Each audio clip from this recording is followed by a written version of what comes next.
네, 이 장은 여호와의 진노에 대한 묘사로 시작했습니다. 철저한 파괴와 패망이 하나님께서 원수같이 대적같이 이스라엘을 공격함으로 이루어진 것이다 라는 것을 선지자는 1절부터 10절에서 자세하게 묘사했었습니다. 그리고 오늘 읽었던 11절부터 22절에서는 그런 하나님의 진노하심을 목도했던 예레미야가 시온의 딸 예루살렘의 멸망을 애통해하는 장면이 17절까지 내용이고, 그리고 18절 19절은 그런 가운데서 시온에게 딸에게 기도하라라고 요청하는 내용입니다. 그리고 20절부터 22절은 그에 따라 기도하는 시온의 기도의 내용이 나오고 있습니다. 먼저 우리 선지자 예레미야의 애통해하는 모습을 볼 텐데요. 우리 11절 이렇게 애통합니다. 내 눈이 눈물에 상하며 내 창자가 끊어지며 내 간이 땅에 쏟아졌으니 이는 딸 내 백성이 패망하여 어린 자녀와 젖먹는 아이들이 성읍 길거리에 기절함이로다. 눈물의 선지자 예레미야, 우리 예레미야 8장 18절 9장 1절에서도 비슷한 이런 눈물 흘리면서 내 백성들에 대해서 애통해하는 모습이 등장하는데요. 제가 한 두 절만 읽어볼게요. 우리 8장 21절 딸 내 백성이 상하였으므로 나도 상하며 슬퍼하며 놀라움에 잡혔도다. 길앗에는 유향이 있지 아니한가? 그곳에는 의사가 있지 아니한가? 딸 내 백성이 치료를 받지 못하면 어찌 됨인고? 9장 1절 어찌하면 내 머리는 물이 되고 내 눈은 눈물 근원이 됐고 죽임을 당한 내 딸 백성을 위하여 주야로 울리로다. 그가 이스라엘 백성들의 미래를 예언하면서도 이런 날들이 올 것을 생각하면서 그가 눈물을 흘릴 수밖에 없는 그런 모습을 예언했었는데, 오늘 예레미야가 예루살렘의 멸망을 바라보면서 그렇게 애통하는 지금 이 시를 짓고 있는 것이죠. 그 이유가 무엇입니까? 11절 하반절 보니까 이는 딸 내 백성이 패망하여 어린 자녀와 젖먹는 아이들이 성읍 길거리에 기절함이로다. 12절에서는 성읍 길거리에서 상한 자처럼 기절하여 그의 어머니들의 품에서 혼이 떠나면서 어머니들에게 말하는 게 뭡니까? 곡식과 포도주가 어디 있느냐? 어린아이가 무슨 포도주 달라는 말이 아니라 양식이 그리고 음료가 어디 있습니까? 엄마 밥 줘, 이 말입니다.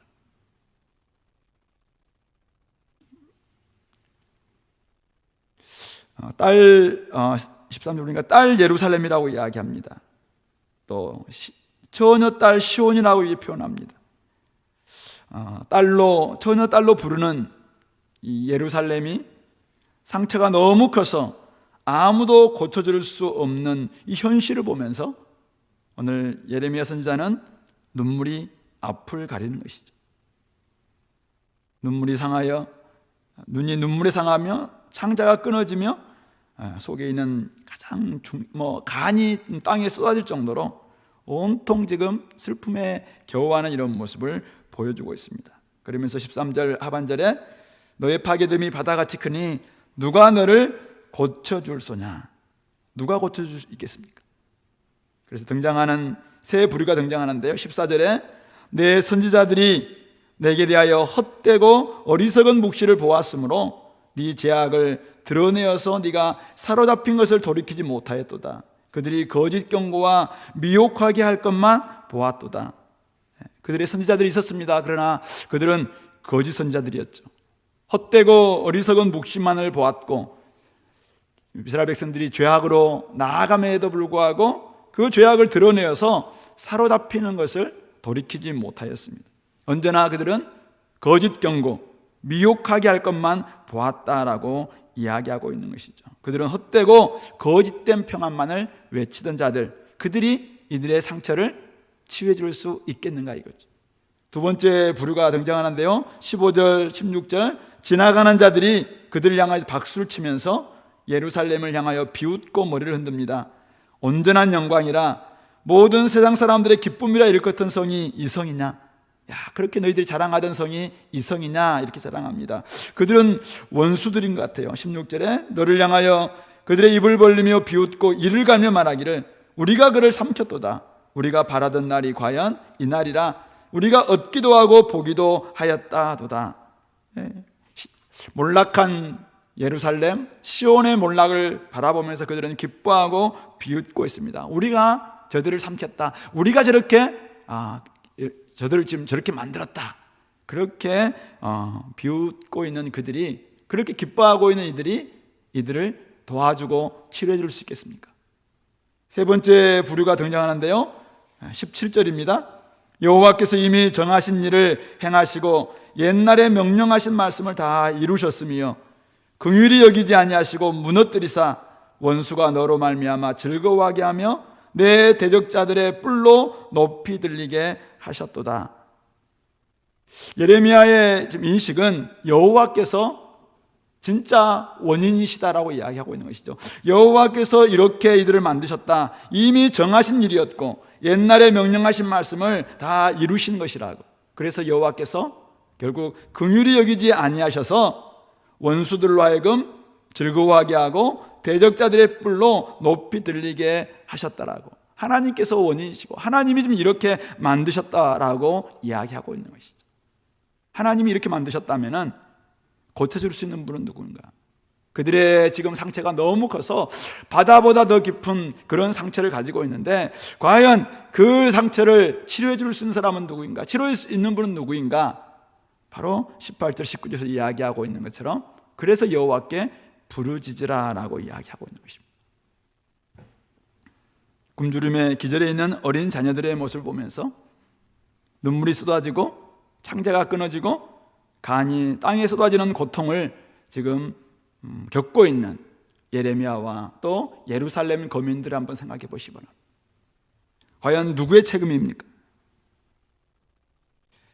하나님께서 이미 정하신 일이었기 때문에 하나님의 책임이다라고 말할 수 있을 겁니다.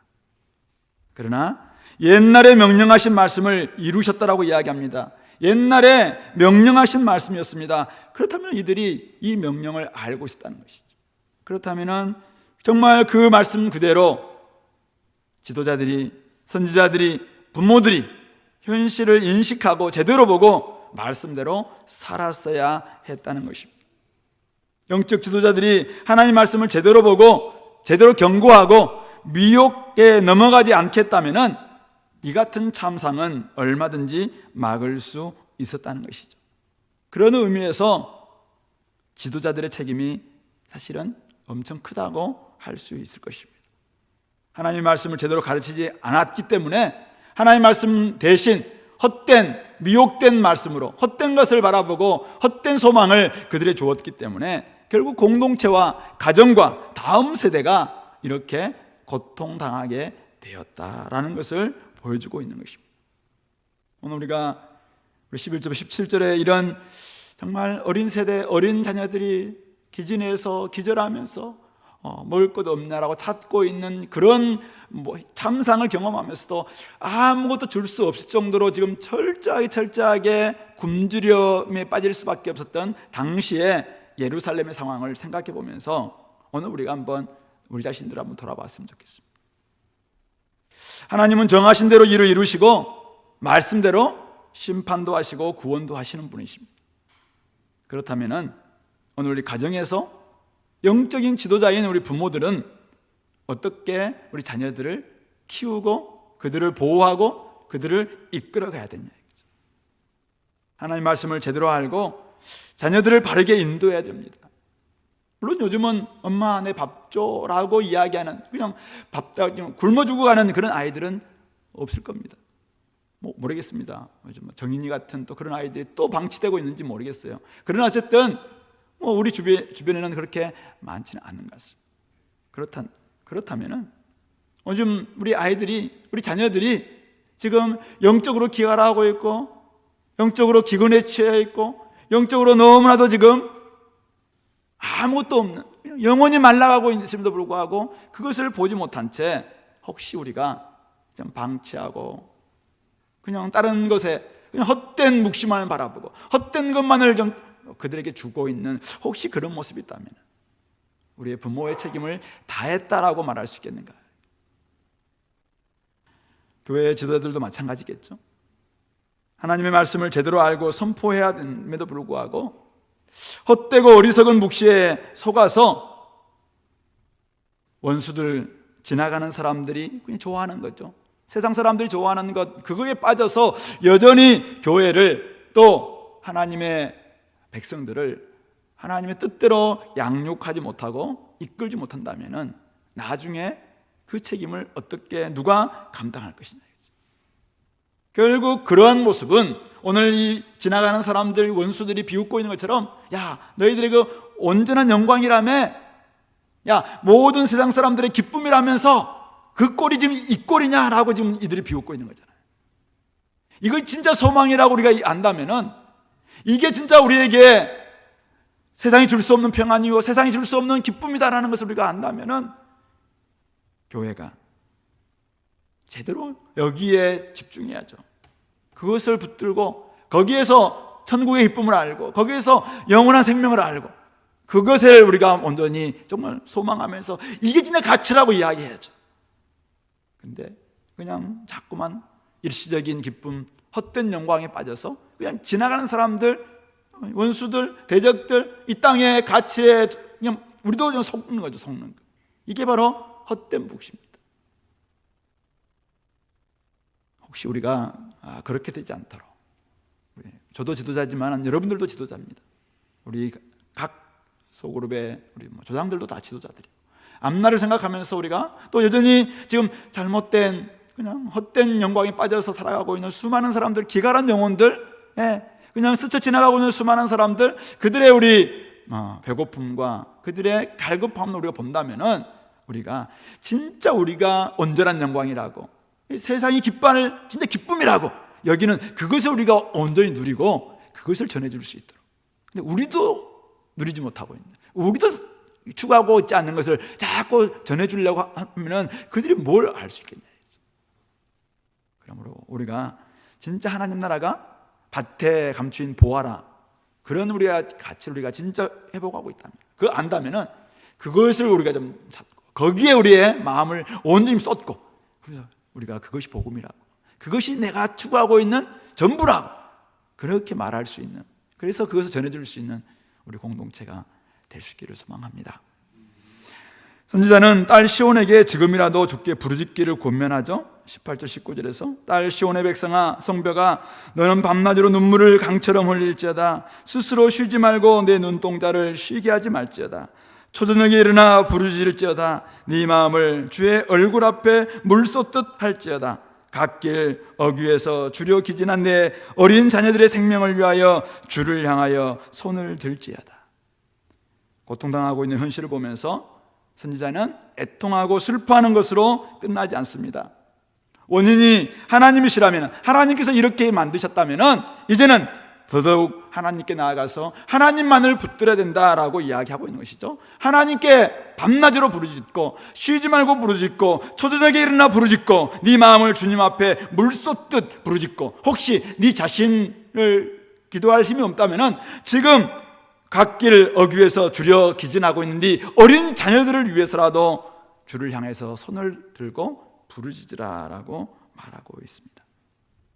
쉬지 말고 기도하라는 것입니다. 쉬지 말고 기도하라. 무슨 말일까요? 어떤 내용이라도 기도하라. 어떤 상황에서라도 기도하라.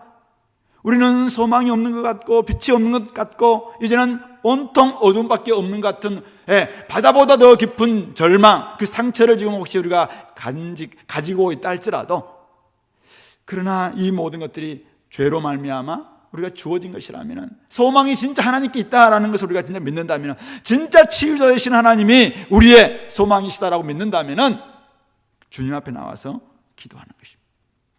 도저히 기도할 수 없다면, 자신을 위해서 도저히 기도할 수 없다면 지금 갓길 어귀에서 주려 기진하고 있는 자기의 자식들을 위해서라도 기도하라.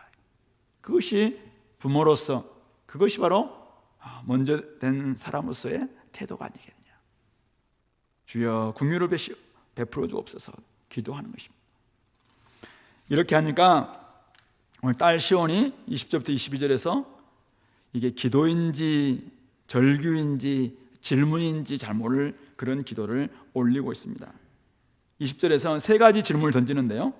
여호와여 보시옵소서, 주께서 누구에게 이같이 행하셨나이까? 누구에게 이같이 행하셨나이까? 두 번째 질문은 뭡니까? 여인들이 어찌 자기 열매, 그들이 낳은 아이들을 먹습니까? 지금 현실들을 보고 있는 거죠. 세 번째 질문은 제사장들과 선지자들이 어찌 주의 성소에서 죽임을 당하오리까?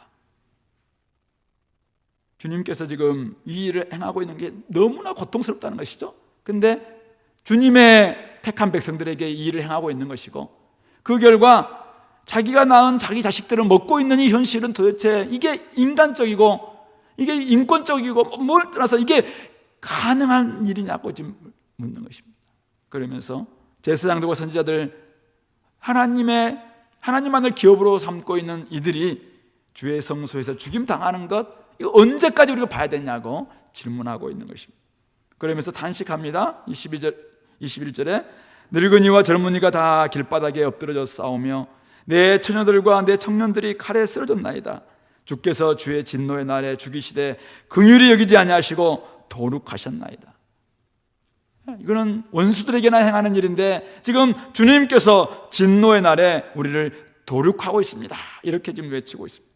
그러면서 이렇게까지 하시고 있는 이유가 뭔지를 23절은 따지죠. 주께서 내 두려운 일들을 사방에서 부르시기를 절기 때 무리를 부름같이 하셨나이다. 여호와께서 진노하시는 날에는 피하거나 남은 자가 없나이다. 내가 낳아 기르는 아이들을 내 원수가 멸하였나이다.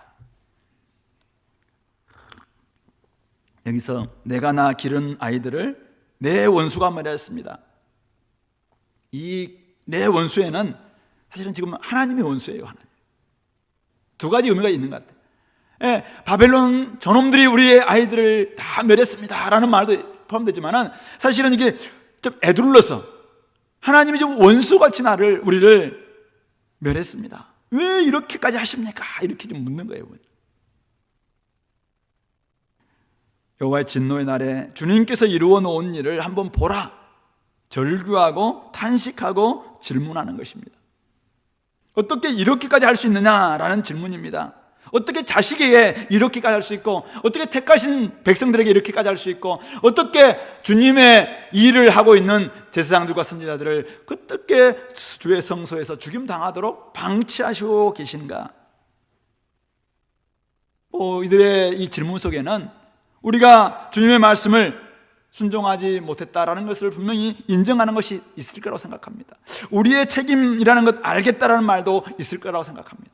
그런데 그렇다 할지라도 너무 과도한 것 아니냐, 너무 아프게 하는 것 아니냐, 도저히 어떤 간구를 할 수가 없어요. 어떻게 하나님 앞에 치유해달라 이런 말이 아니라 지금 오늘 20절부터 22절에는 탄식, 절규입니다. 절규입니다. 당신이 지금 우리를 이렇게 했습니다. 절규와 같은 소리를 얼마나 크게 외쳤는지를 모르겠어요. 그러나 주님의 진노하시는 날에 주님의 진노가 우리를 이렇게까지 만들었습니다. 너무 고통스러우니까 주님 앞에 막 항변하듯이 질문 세례를 막 좀 퍼붓고 있는 겁니다.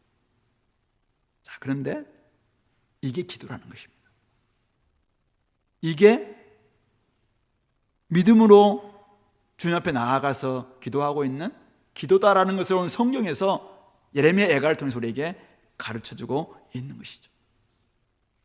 어떻게 기도하고 어떻게 부르짖을지 모르는 너무나 고통스러우니까 이유를 알 수 없기도 하고, 아니 이유를 알겠어요. 나에게 원인이 있다는 걸 알고 있습니다. 근데도 불구하고 너무나 삶의 질곡이 힘드니까, 살아가는 힘드니까, 그래서 주님 앞에 그냥 어떻게 말할 수가 없는 거예요. 그래서 그냥 가서 탄원하는 겁니다. 탄식하는 겁니다. 절규하는 거예요. 질문합니다. 이게 바로 기도라는 것입니다. 이게 바로 하나님만이 치유자이시니까 하나님 앞에 나와서 대답도 없습니다. 하나님의 지금 대답도 없습니다. 그런데 따지듯이 계속 질문하는 것입니다. 아마 눈물 콧물 디듬벅이 된 그런 얼굴로 하나님 앞에 이렇게 하는 것이 과연 하나님의 정의냐고, 이렇게 하는 것이 하나님의 옳음이냐고 아마 따져 물을지도 모르겠습니다. 아무래도 고칠 수 없는 상처이고 너무나도 끝 모를 깊은 바다와 같은 그러한 절망이 엄습하니까 아무리 둘러봐도 누구도 도와줄 수도 없고, 도움의 손길을 아무리 외쳐봐도 지나간 사람들은 다 비웃기만 하고, 괜히 믿었나? 괜히 내가 신앙생활을 했나? 이런 마음이 막 들 수 있는 이런 마음들이 있습니다. 그러나 그런 상황에서 여전히 붙잡을 수 있는 한 줄기 빛이 있다면 그건 하나님이에요. 그래서 하나님 앞에 나와서 탄식하는 겁니다. 하나님, 이렇게 할 수 있습니까? 이렇게 할 수 있나요? 이게 내가 아무리 죄인이지만 이렇게까지 할 수 있습니까? 하나님, 정말 하나님의 정의입니까? 이게 하나님의 공의입니까? 이게 하나님의 옳음입니까? 라고 애타게 부르짖어요. 그렇게 하다 보면은 눈물, 콧물, 범벅이 된 채 한참 울다 보면은 어디선가 모르게 사실은 하나님의 위로가 있는 거죠. 바로 그것이 3장에서 나오는 거예요.